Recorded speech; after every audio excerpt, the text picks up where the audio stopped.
최근 흐름 보면 안철수 후보 지지율이 두 자릿수까지 오른 일부 여론조사도 나옵니다. 자, 오늘은 국민의당 선대위 총괄본부장인 이태규 의원 모시고 이야기 나눠보겠습니다. 자, 어서 오십시오. 네, 안녕하십니까.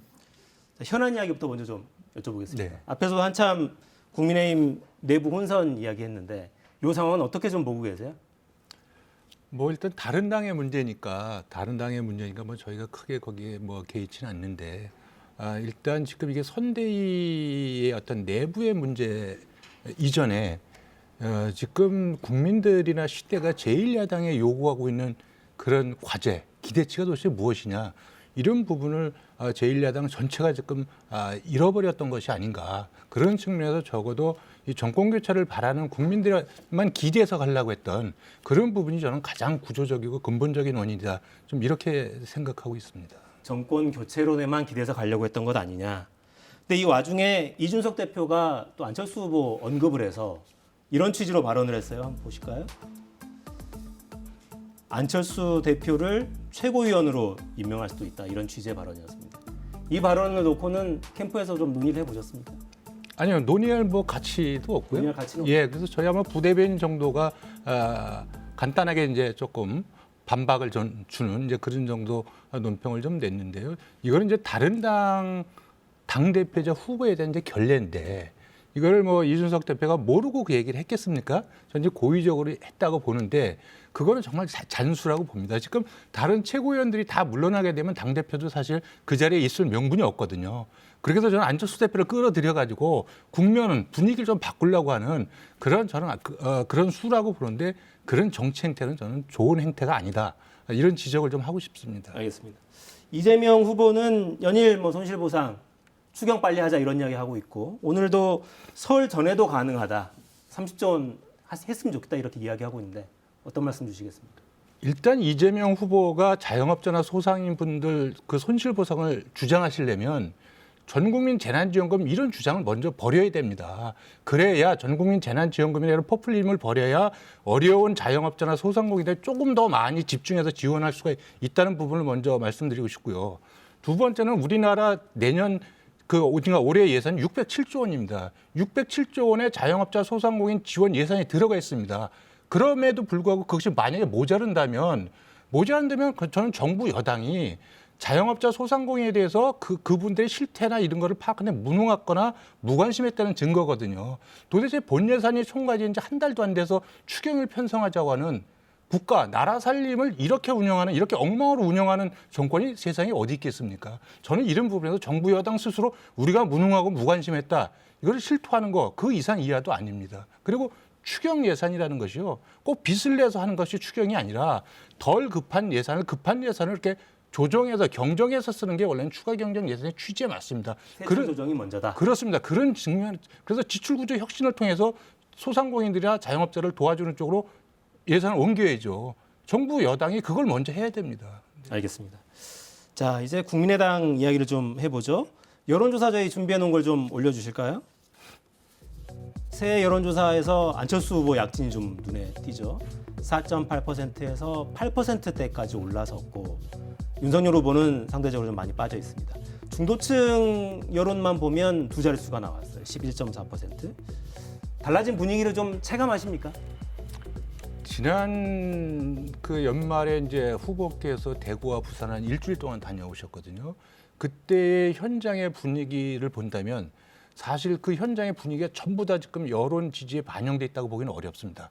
현장은 훨씬 더 뜨거웠습니다. 현장이 더 뜨거웠다. 그렇습니다. 예, 그런 측면에서 이제 그러면 어디까지 이제 올라갈 수 있을 것이냐 이 부분에 대해서 저희가 조금 더 그 유권자들이 원하는 그런 비전과 정책을 계속해서 제시해 나가는 거 이렇게 해서 지금 이제 안철수 후보가 그동안 양 진영에 가려졌다가 이제 제1야당이 어떤 그 내부나 뭐 여러 가지 문제로서 이제 안철수 대표를 보기 시작했습니다. 재평가하기 시작했다고 보는 거죠. 이럴 적에 안철수 대표의 실력과 진면목을 보여주는 것이 중요하다. 저희들은 그렇게 이해하고 있습니다. 바로 다음 질문으로 이어지게 말씀을 해주셨는데 정치권에서는 결국 반사이익 아니냐, 잠깐이다 이렇게 해서 하고 싶어하는 것 같기도 합니다. 특히나 국민의힘 쪽에서는. 이 흐름은 어떻게 보세요? 뭐 그렇게 해석할 수 있습니다. 그렇지만 중요한 부분은 이것이 외생적 변수에 의해서 안철수 대표에 대한 관심이 높아진 건 맞지만 그 반사의 이익이라는 것은요.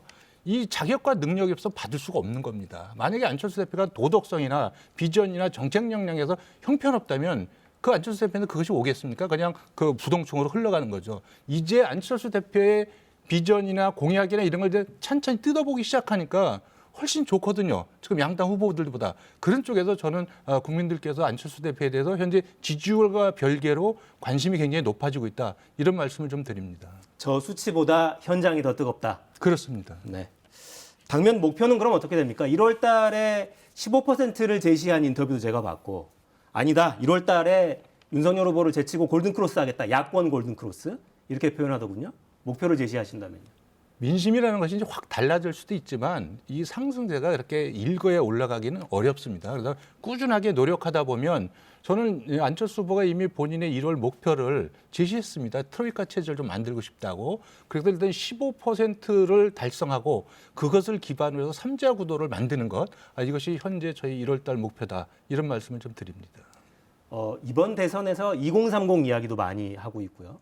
그러니까 지지층을 좀 특화한다면 주요 공략 포인트가 될 만한 부분도 따로 좀 있습니까? 저희가 지금 안철수 대표의 상승세를 중도와 2030이 주도하고 있다고 이렇게 분석이 됩니다. 그래서 저희가 중도층과 2030의 지지를 더 강화시켜서 그거를 기반으로 해서 보수층의 지지를 견인하겠다. 이런 이제 그 전략 기조를 갖고 있습니다.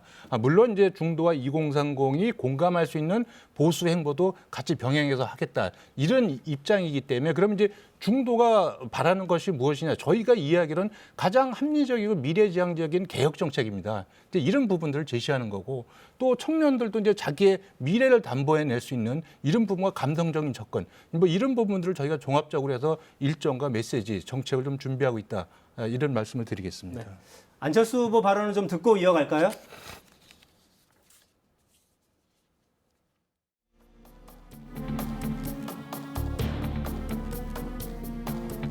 지지율에 일희일비하지 않고 즉 정권 교체로 더 나은 대한민국을 만드는 저희 길을 굳건하게 가겠습니다. 기득권, 불공정, 부도덕, 불합리에 당당하게 맞서며 부채제, 앙시행 레짐을 종식시키겠습니다. 제가 정권 교체의 주역이 되려 나왔다고 여러 번에 걸쳐서 말씀드렸습니다. 이 기자들은 번번이 이 질문을 하던데요. 후보 단일화. 근데 최근에 여론조사를 보면 또 이런 게 있어서 한번 보겠습니다. 후보 단일화를 국민의힘과 국민의당 양당이 한다면 누가 더 적합합니까? 물어보면 훨씬 앞서는 걸로 나오죠. 하지만 단일화는 없다. 지금 이제 안철수 후보를 이제 홍준표 대표께서 젖은 장작이다 이런 표현을 한번 하신 적이 있어요. 젖은 장작은 불이 잘 붙지 않지만 한번 붙으면 이제 꺼지지 않죠. 그래서 지금 젖은 장작에 불이 좀 붙으려고 하는 이런 순간이지 지금 활활 타고 있는 것이 아니거든요. 이럴 때일수록 안철수 후보는 자신의 비전과 정책 역량을 자신의 진면목을 국민들께 보여드리는 것이 훨씬 더 중요합니다. 그런데 그것을 하기 전에 단일화라고 하는 이런 정치 프레임에 갇히게 되면 안철수의 진면목이 없어지고 오히려 거대 정당하고 그 이해 다툼을 하는 이런 모양새로 가게끔 되거든요. 이것을 이제 저희가 가장 경계하는 것이고요. 그래서 누가 정권 교체 적임자인가 이 부분은 때가 되면 저는 국민들께서 판단하실 문제지 정치인들이 나서서 설친다고 해서 이 문제가 해결될 수 있는 것이 아니다. 그래서 단일화나 이런 것이 중요한 것이 아니고 지금 안철수 대표가 그동안 세 차례의 대선 준비를 하면서 이번에 자기가 준비한 부분을 좀 착실하게 보여드려서 양당 후보들보다 정책적으로나 비전이나 도덕성에서 비교 우위에 있다는 거 이걸 보여드리는 것이 저희한테는 중요한 것이지 단일화가 중요한 것이 아니다. 이렇게 판단하고 있습니다. 이번 대선 국면에서 좀 눈에 띄었던 장면 중에 하나가 안철수 후보와 심상정 후보가 만나는 장면도 저는 좀 기억이 나는데 연대는 좀 구체적으로 모색이 되는 부분들이 있습니까? 우리가 지금 양당 후보들의 이제 여러 가지 고발 사주 의혹이나 대장동 게이트나 이렇게 해서 이것이 정파를 떠나서 국민과 국가를 위해서 반드시 밝혀내야 될 이런 부분에 대해서는 저희가 쌍특검이나 이런 것으로 협력하고 예, 그건 맞습니다. 그래서 사안에 따라서 협력하겠다는 입장은 맞지만 선거 연대나 이런 거하고는 전혀 관계 없다. 그래서 선거는 각각 자기의 길을 가는 겁니다. 다만 필요한 경우에 그런 경우에는 이제 입장을 같이 할 수는 있지만 그거는 또 그런 측면에서 이제 심상정 후보는 경쟁자죠. 선거의 연대자는 아니고요. 네. 알겠습니다.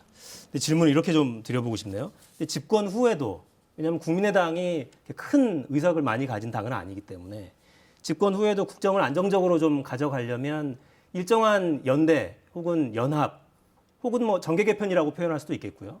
이런 것들은 불가피하지 않겠는가? 오히려 더 필요하지 않는가 이런 느낌도 듭니다. 이제는 한국 정치가 이제 독점과 독선의 정치에서 이 연합 정치 형식으로 가는 것은 맞습니다. 예, 맞다고 보고요. 다만 이제 의석이 많다고 해서 국정 운영을 잘하는 건 아닙니다. 지금 민주당이 180석이라는 압도적 의석을 가지고 밀어붙여 가지고 지금 국정이 어떻게 됐습니까? 엉망으로 돼 있지 않습니까? 그래서 중요한 부분은 이때 국민의 마음을 얻는 정책을 얼마나 잘 펼칠 것인가가 중요하고 저는 안철수 후보께서 만약에 양당 후보를 깨고 당선된다면 저는 이건 국민에 의한 정치 혁명입니다. 그렇게 된다면 저는 안철수 당선자와 국민의당을 중심으로 대한민국의 양심적인 정치 세력들이 모이지 않겠는가 그렇게 예상하고 있습니다. 알겠습니다. 국민의당 의원은 제가 워낙 오랜만에 모셔서 안철수 후보 이야기를 할 수 있는 시간을 좀 드리려고 합니다. 안철수 후보 상대적으로 좀 가려져 왔었다고 스스로도 좀 표현하셨고 어떤 강점이 있는지를 좀 소개해 주시죠. 뭐 현재 선거 관점에서 본다면 어쨌든 도덕성, 두 양당 후보가 따라오기 어려운 도덕성과 미래에 대한 통찰력을 갖고 있는 후보다. 그런 점을 분명히 말씀을 드리고요. 그래서 이런 능력이나 또 도덕성이나 국정운영 준비나 이런 걸 착실히 해왔는데 그동안 우리 국민들께서 너무 양 진영에 익숙해져 있기 때문에 이제 제3지대가 많이 가려져 있던 측면이 있습니다. 그런데 이번에 이제 안철수 후보에 대해서 많은 국민들과 관심을 갖기 시작함으로써 저는 이제 안철수 후보에 대한 재평가의 시간이 지금 오고 있다. 그렇게 생각하고 있습니다. 재평가의 시간이 오고 있다. 마른 장작, 젖은 장작이 슬슬 말라가고 있다. 불이 곧 붙을 거다. 그렇게 생각하고 있습니다. 네. 대표 공약을 제시한다면 어떤 게 있습니까? 그러니까 지난 대선 때는 왜 새정치 이야기를 아주 많이 하셨었는데 이번에는 뭐 이제 여러 정책이 있지만 대표적으로 두 가지 정도를 좀 말씀을 드린다면 일단 국가의 어떤 성장 비전이나 목표를 이제 과학기술 중심 국가라고 이렇게 제시했지 않습니까? 그래서 G5 경제 강국, 세계 경제 강국 진입을 위한 5 전략. 그러니까 5개의 초격차 기술을 확보해서 삼성전자급 같은 5개의 글로벌 대기업을 가지고 그 힘으로 G5에 들어가겠다. 이런 구체적인 이제 정책 그 로드맵을 발표하신 적이 있고요. 그다음에 이제 우리 대한민국이 통합하고 지속 가능하기 위해서는 연금 개혁을 하지 않으면 큰일 나게끔 돼 있습니다. 그런데 이제 기득권 정당이나 후보들은 이것이 이제 조직된 표를 겨냥해서 그것을 의식해서 이런 연금 계획을 전혀 입에 안 담죠. 그럼에도 불구하고 이것이 우리 청년들과 또 대한민국의 미래를 위해서는 반드시 해야 되기 때문에 여러 가지 비난이나 불이익을 감수하고 연금 개혁을 강력하게 주장하셨거든요. 이런 두 가지 부분을 먼저 좀 말씀드리겠습니다. 알겠습니다. 네, 행보를 좀 지켜보겠습니다. 이제 2달여 남아있죠? 네, 지금까지 이태규 총괄본부장이었습니다. 고맙습니다. 저는 내일 돌아오겠습니다. 4시엔 사사건건.